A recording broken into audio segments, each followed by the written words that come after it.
on Canadian immigration. So Michelle Rempel-Garner published this, and she says simply, this is Canada's immigration minister. So for some reason, the government insists on bringing in temporary foreign workers en masse, even though Canadians can't find jobs. And let's hear this this typical liberal tell us about it. Let's hear. Okay.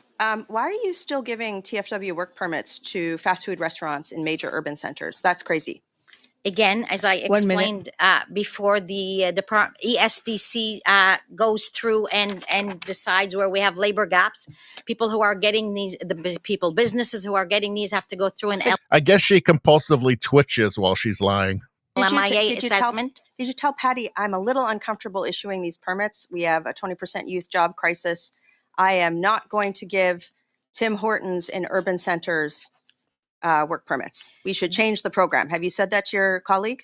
Any employer that receives these goes through a strenuous process where they have to show they cannot find as well. It's 1% of our target. But there's a lot of fraud in that. And I have a hard time believing that a fast food restaurant in downtown Toronto needs a TFW for basic work. So have you made any effort to close the program off? Like if you said, hey, maybe we should bet on Canadian kids and scrap the program? We're always betting on Canadian kids. That's why we have what we have. As in terms of facts, there's a 70% decrease that in is the temporary foreign worker permits in low-wage industries. Thank you, Minister.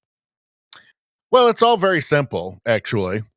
Mark Carney explained it. He was asked about temporary foreign workers, and he said, well, business leaders keep demanding them. When I talk to businesses around the country, particularly in Quebec, but elsewhere across the country, their number one issue is tariffs, and their number two issue is access to temporary foreign workers.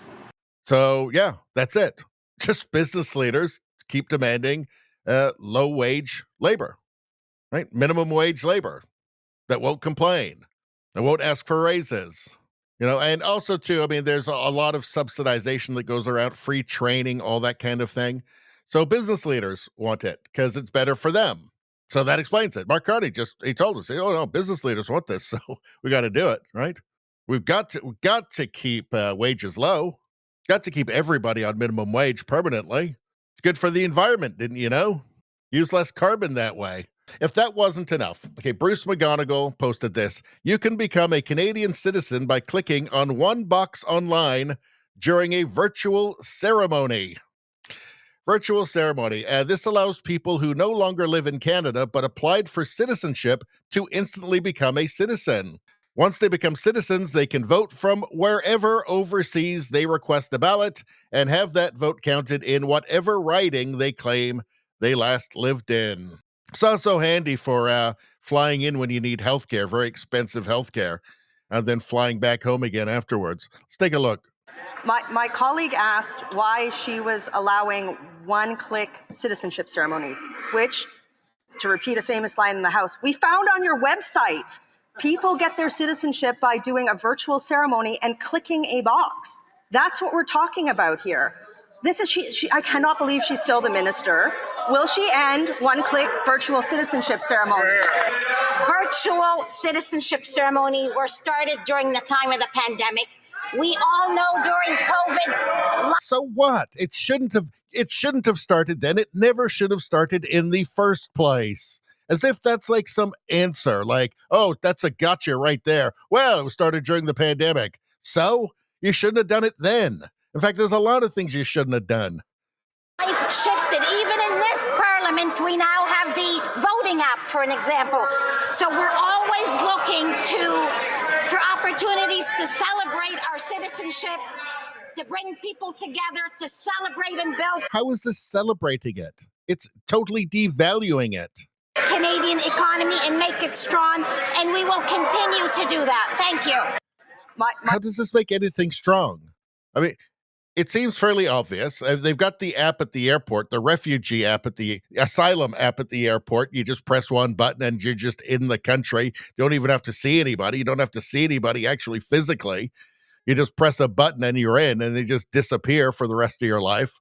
So basically they take out their phone theoretically and they tap it a few times and they are now in the country as a refugee accepted by our country?